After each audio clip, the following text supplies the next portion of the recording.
Hi everybody, this is Grace Machado, future biologist and hopefully herpetologist. So I know that I've mentioned it a few times now that I would be showing everybody a little bit about genetics, and so that's what this is for. Welcome to Basic Genetics for Snakes. Now before I get too much into detail on what we're going to be looking at, I want to explain first why I think that understanding a little bit of genetics is very, very helpful when purchasing snakes and a bunch of other reasons.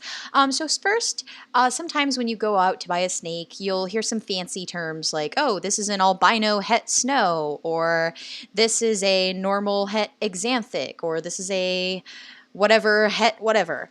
And for people that don't really have a basic understanding of genetics, they might be wondering what het means. So I'll definitely be covering that in this video, and I'll also explain essentially how genetics just basically work and how understanding them can be very helpful if you do decide to breed them and if you want to just sometimes understand what's going on with your own snake at home. So basically, let's just go ahead and get started here. That is my fancy little Welcome to Basic Genetics page. And now let me boop boop doop, get rid of that, and voila, here we go. So genes are what control patterns, colors that you find in snakes, and they control a lot of other things, but more often when we're talking about what we can see, these chromosomes are, there we go, these are chromosomes. They're usually shaped like an X, and each side is called an allele. I made these look like little baby hognoses for the sake of it, because why not? So basically this entire X thing is called a chromosome, and one of the halves is called an allele. And when snakes breed, well, actually when all creatures breed, every trait has a chromosome responsible for it, and the parents will give one of their alleles to the baby, and then the other parent will give another allele to the baby, so that every trait has two alleles. Now, when you have two normal alleles, you have a snake that looks normal for that trait, and this is called being homozygous for that trait. That basically just meaning you've got two of the same. And then we've also got, every so often you'll get a genetic mutation. And when you get a genetic mutation, oh my goodness, all my stuff is gone. Here we go. When you get a genetic mutation, then you will have, for example, a heterozygous. They'll be heterozygous for an allele, which is often in the reptile community called het. And then that just means that they have one normal allele. Please ignore the enlarged mouse all of a sudden. That just means they have one normal allele and that they have one mutated allele. And sometimes when an animal has a mutation in their alleles, it can cause a visual difference. And we see this in a lot of different morphs that we have available for hognoses, such as the albino morph, the anaconda morph, and so forth. So that's just the basic understanding. Just to recap, these are chromosomes, little cool X-shaped things. When parents breed, they each give one, and occasionally they mutate. Being het for something just means they have one of the mutated things. Now let's go on into recessive genes.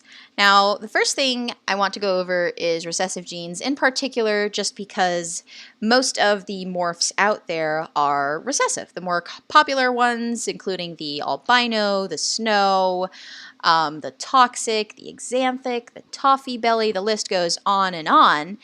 These are all caused by recessive genes, which is why I want to just touch up on them first. Now, just some basics for understanding recessive genes. For a recessive gene to be visual, it needs two mutated alleles. So that means that if it's just het for something, you won't be able to see what the mutation is actually doing. For example, I used orange because albino is a very popular recessive gene that we see in a lot of different snakes, and for something to be visually an albino, that means that it needs both of those alleles to be mutated. So it needs to have received a mutated gene from its parents, both its mom and its dad. Yay, both the female and the male. So I do have some Punnett squares here as well, just to basically go over things a little bit more. So here we have, I'm just going to basically explain this real fast. This is a Punnett square. I'm going to keep it as simple as possible. Usually things look a lot nicer. They'll usually use the same letters, but I figured I would use colors and letters that stand for what I'm trying to represent just to make it a little simpler. So over here we have a cute little albino. Please, I apologize for my writing. So that's just a albino. And then over here we have a normal. So the normal doesn't have any fancy traits. So let's say that for the albino gene, he is a visual albino. So both of his alleles are mutated. Now this normal doesn't have any mutated. So I just have it both as normal. So in this first square, let's look at the possibilities. If the albino gives this allele, which is the mutated albino, and the parent gives this allele, which is a non-mutated albino gene, then you will get a hatchling, which is normal visually and het for albino. So all of these babies, because the parent is visual, so both of these are kind of the same, regardless of which one it's passing. They're both mutated alleles. And this one doesn't have the gene, so regardless of which one it's passing, it's just going to be passing the normal version. So then we have our normal het albino babies. So I can even write that down over here. Normal het albino babies. So these are all normal het albino babies. But let's go a little further. What if you put two normal het albinos together? Now, if you put two normal het albinos together, then we can do that again. Just following the Punnett square, we'll take this n. If it passes that down, we've got one n here, so that's n for normal. And then if this parent also gives this allele, then we've just got a normal hatchling. It does not have the albino trait in it, because neither parent passed the mutated allele. It just passed the normal one. But let's say that the parent passes this one, and then this parent still passes this one. Then you get a normal het albino baby. And then the same thing would happen over here. If this parent passed a normal allele, and then this one passed the albino allele that it carries, then we would also get another normal het albino. But if, for example, both of the parents passed their recessive albino alleles, they're both het for albino, then you would actually get a cute little albino baby. So if you look at the Punnett squares, we have three different options. You can get an albino baby, so that would be a 25% chance, just because that's 1 in 4. So 1 in 4 of them will be albinos, statistically speaking. And then over here, we've just got a normal. So we'll just write over here. Normal. That's that one right there. Normal, 1 in 4 of them will be normals. But 2 out of 4 will be normals that are het for albino. So I'll just put a little arrow here. It's the same thing over here as well. And that would be 2 out of 4, which simplifies to basically half, which would be 50%. So 50% of these babies are normals het albino, but some of them are not het albino. So we can't really guarantee that they're het albinos. So when something like this happens, you will find them for sale, for example, and they might say that one of the hatchlings is a 50% chance albino or a 66% chance albino. And sometimes you'll even find a 33% het albino. And that just means that a lot of the babies are visually similar and they can't really guarantee or know for sure which ones are carrying the gene. So they might be slightly more expensive than just a normal that you have for sure, but a little cheaper than something that is 100% het for that gene. So I have another one here, just another pairing that we can take a look at. So this would be if we did, for example, just a visual albino and a normal het albino. So that would result in passing, if it passes this allele and we get the normal allele over here, that's a normal het albino. And then if it passes again, normal allele that's mutated over here, and just a normal non-mutated allele, that's again the same thing. So we've got half of them, so that's 2 out of the 4 options, which is equivalent to half, which is 50%. So that's half of the babies are normals, het, and let me just write all the way down here, albino. Woo! And then the other half would also be albinos, because half of this allele, if it passes this on and it meets with this recessive, that's going to give you an albino because it has both mutated genes. It got the mutated from this parent and the mutated from that parent. So you will also get half of them. Half of this clutch would also consist of albinos. And when you do that, you are proving that this parent over here is, in fact, a het albino. So if you got a 60% or 66% chance albino, and you bred it to an albino, if you produce albino babies, you have now proven that this baby is, in fact, het albino. So if you got it for cheaper, you just got yourself a pretty good deal. But if you produced no babies, then there's a very strong chance that it does not have the het albino gene. Now, of course, I've got one more here. I promise that the recessives are explained in depth for reasons. Here we've got, 2 visuals, 2 albinos. If you put 2 albinos together, they all have the mutated genes, so they're just all albinos. They're all albinos. That's it. There we go. So that's just explaining recessive genes. Of course, I will go a little more into the different kinds of genes that we do also see in the community, and I'm just going to be covering the basics. So now that we've gone into the recessive genes, let me briefly explain the dominant genes. So dominant genes, as seen in this little thingy over here that I've got, this is a visual dominant. So dominant genes only need 1 mutated allele for them to show up. You will always know if something has that gene because they will visually be that. So a visual dominant can have 1 normal allele and 1 mutated allele, and it will show that change in their either scale patterns or scale colors or another visual difference. However, something will also be visual for whatever that trait is if both alleles are mutated. The reason I use yellow here is because of the lemon ghost morph, which is a very popular dominant morph that we see in the community for the Western hognose. So I figured I would use that as an example. And I do have some Punnett squares here just to go into a little more detail. So let's say, for example, you just have a lemon ghost. It's not het for anything. It's just a lemon ghost. We've got L, L. Now I did it very big just because I wanted to really showcase that it's dominant. So we've got L, L, dominant. And then we've just got, I threw in the normal het albino that we played around with earlier.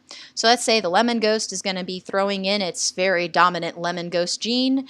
And let's say over here it gave its normal allele. And there you go. Because it only has 1 lemon ghost gene, it looks like a lemon ghost. And then the same thing over here. It's passing this L over here. It's passing this normal gene over here, this normal allele.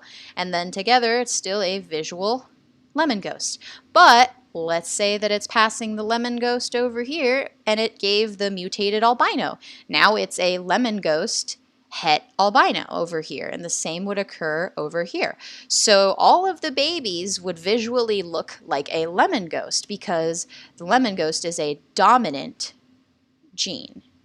And you wouldn't really know if they were het albinos or not, but you could statistically know that at least half of them would be, sorry for the dog in the background, at least half of them would be het albino.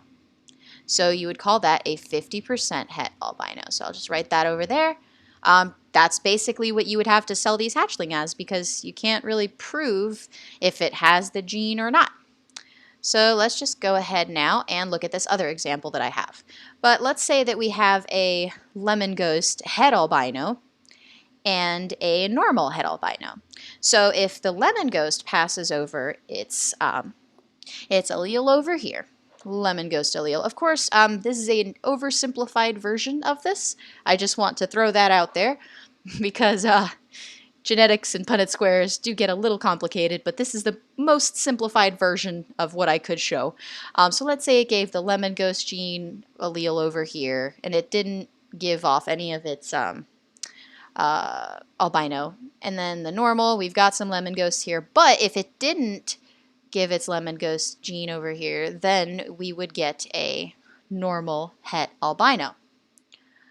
Now if we go over here, it gave the lemon ghost, it gave this over here, whoop-de-doo, we've got a lemon ghost het albino, but hey, because the lemon ghost is also het albino, and so is the normal, you'll also get some albino babies, which is pretty frickin' awesome.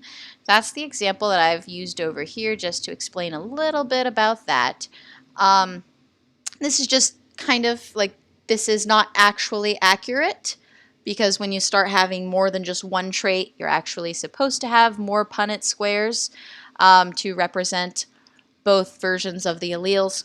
So for example, we would have a big A here because it's het for this, and L doesn't matter. It doesn't matter if it's het or homozygous here. But that's just an example. You have to start adding in a bunch of letters for you to properly do the Punnett squares. So let's not get too into that, but that's just basically explaining that, you know, if the lemon ghost gene is there, only one of them, it's going to be visual. So now that I've brushed over recessive and dominant traits, we can finally go into codominant genes, which you definitely see a lot of in the community. So here's I used a little shy guy because it's codominant, you know. So basically, codominant genes are expressive. They share a little bit about, which is why I wanted to touch up on recessive genes and dominant genes first, because they kind of behave like both. They behave like both in the sense that it behaves like a dominant, because if it is just het for that specific trait, if it only has one mutated allele and one normal allele, it will cause a visual difference. And you see it's all shy guy because it's all alone and it's not the same. It's only codominant. However, it also has a special behavior. I did some super cyan codominant supers here. So the cool thing is, when something is homozygous for a codominant trait, it creates a super version of that trait. So remember, it is codominant because when it's just het, it causes a difference. But when it is homozygous, it creates a super version of that. Examples of, sorry about that. Examples of codominant genes include the anaconda, and the Arctic as well. And those are the very, very popular codominant genes, especially the condomorph. So I do have a Punnett square here that's just to very briefly explain that. So this is a condomorph. This is just a normal conda, no other fancy genes. So I just put here just normal, and then we've got the condomorph over here. Then normal, we've got the condomorph. So these are het condas. They're basically just one conda gene. So some of the babies will be normals. So that's 1/4 of them are normals. 1/4 of them are normal. And then we've got 2/4, so 50% of them, or 2/4, are also just normal condas, because they only needed one of those for them to have that. However, 1/4 of them, so another 1/4, let me write up here 25%, another 1/4 of them down here will create a super version of it because they are homozygous for that trait. So this is an example of a superconda. So that would create 25% of these as supercondas. And that's just a little basic understanding of how that would look like. 1 out of 4. We've got 2 out of 4, which equals half. So that's just understanding a little bit about the codominant traits. And honestly, I don't really have much else to go over. That's just kind of explaining dominant genetics and recessive genes and codominant genes. I plan on creating some more videos about the genetics behind specific morphs. If you want to see some of that, let me know what morphs you want me to dive into, and I'll try to show off what a real, well, the creation, I guess, of a Punnett square would look like for that specific gene, a less simplified version. And I'll also make some videos just explaining some of the combo morphs that are out there, so toxics and thalliums, and I think there's AAAs, and there's a lot of different combo morphs out there. And there's still a lot of them being created, so I could definitely go into that and show you guys what all of those look like genetically speaking. This will be a lot of fun for me, and I really do hope that you enjoyed. Thank you so much for watching, and I hope you have an amazing day. Good luck!